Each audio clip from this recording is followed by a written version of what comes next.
Nous sommes aujourd'hui, bonjour, belle journée, ciel bleu. Nous sommes aujourd'hui 19 avril 2023 et le temps est à l'émerveillement. Mettre de côté ou sous un mouchoir les petites aspérités, les poussières de la vie et admirer la beauté du monde. Et puis, rester éveillé quand même, ne pas être anesthésié par la merveille que représente cette journée du 19 avril 2023. Je voudrais vous faire une lecture. Je vais essayer d'être brève, de ne pas faire trop de digression. Ce matin, j'ai eu une pensée pour vous. Donc, vous savez, pour commander ces Cool Ibri, d'accord? Et vous payez pas avec votre carte bancaire. Mais vous allez dans Bibliothèque et vous trouvez mon livre en nouveauté où vous écrivez simplement cueillez votre bonheur car on tire sur les moineaux avec des canons. Donc voilà, ici c'est le résumé de mon livre. Je crois que je l'avais déjà mis à votre connaissance, à votre portée. Et quand je fais référence à des auteurs connus, ce n'est pas pour leur voler leur travail. Je mets entre parenthèses, on a le droit de faire des citations. N'importe quel individu qui fait des rédactions sait qu'on a le droit de faire des références littéraires. Et puis ça permet de faire un clin d'œil vis-à-vis de ces gens. Parfois on les oublie. Ceci, c'est une autre façon de résumer le sujet de mon livre. Voilà. Donc il y a le point de départ et il y a le point d'arrivée. Voilà. Et donc c'est cueillez votre bonheur car on tire sur les moineaux avec des canons. Alors la musique s'est arrêtée et je vais essayer de la faire repartir pour que vous puissiez profiter d'une atmosphère positive malgré les difficultés. Alors ce matin, je voudrais vous lire un passage que j'ai eu sous la main par pur hasard. Et je l'avais déjà quand même un peu sélectionné. C'est celui-ci. Cueillez votre bonheur. Nous vivons une bien drôle de démocratie. Castration de la pensée, de la création, de l'accès au travail. Nous sommes tous sous tension. Nous avons tous une dette qui leur sert de corde pour nous pendre. La violence atteint son paroxysme. La création, c'est le libre arbitre, c'est le choix, c'est la soupape qui empêche la cocotte minute d'exploser. Les sociétés tyranniques mettent en prison les écrivains, les journalistes. Le progrès, au lieu de catapulter ma créativité, sert à étouffer mon esprit.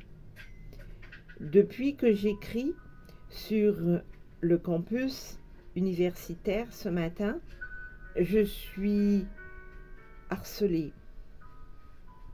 je dois me déplacer maintes et maintes fois.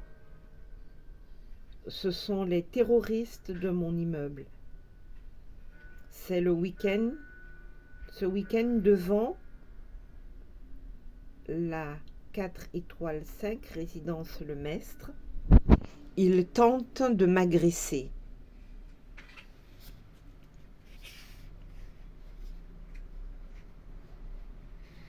Voilà, je pense que c'est édifiant. Déjà ce passage, je ne veux pas faire très long. Je ne veux pas faire très long, donc le changement doit associer. Je prends des passages au hasard, même si je les ai déjà un peu présélectionnés.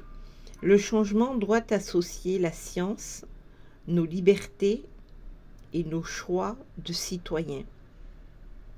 Science, liberté, citoyenneté, équilibre dans un espace démocratique, nos droits et nos devoirs.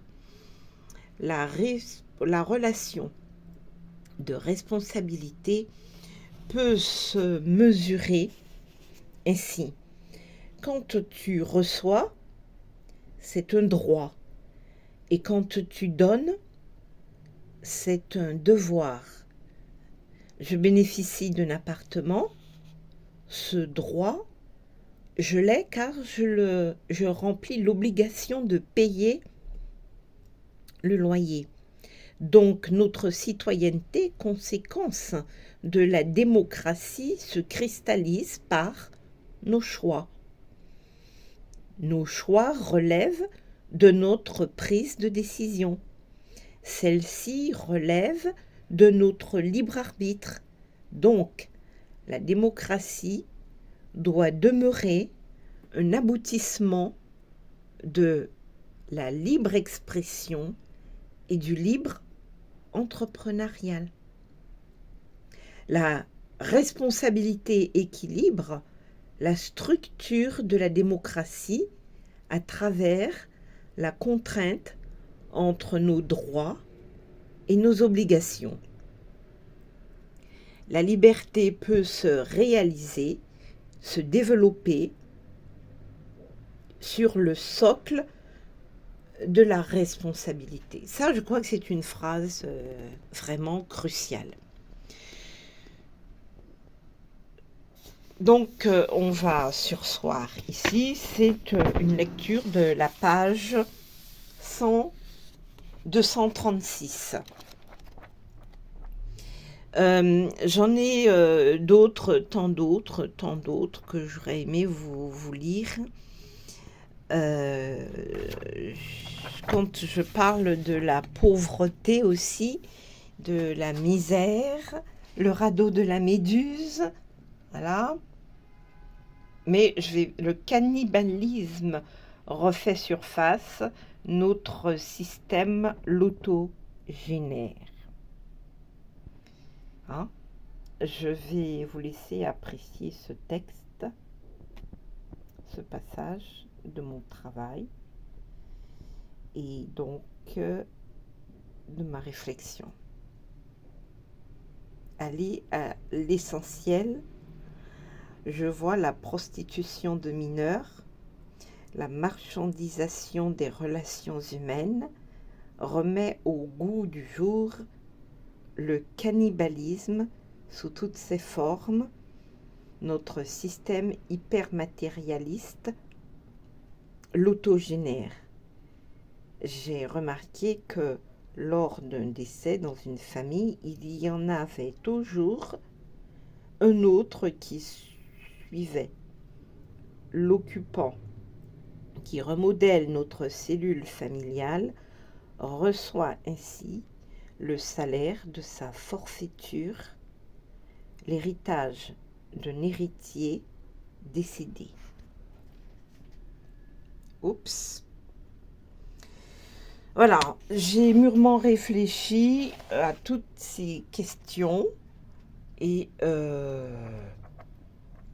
je pense qu'il est de bon ton de rappeler ce qui se passe dans la société. Et j'ai réservé pour vous... Donc, vous voyez, il y a beaucoup de choses. Ça fait déjà 10 minutes. Je ne vais pas rester plus longtemps. Je vais clore. Pour ne pas épuiser un petit peu, j'ai regardé quand même comment les gens consultent mes sites et mes publications, pardon. Et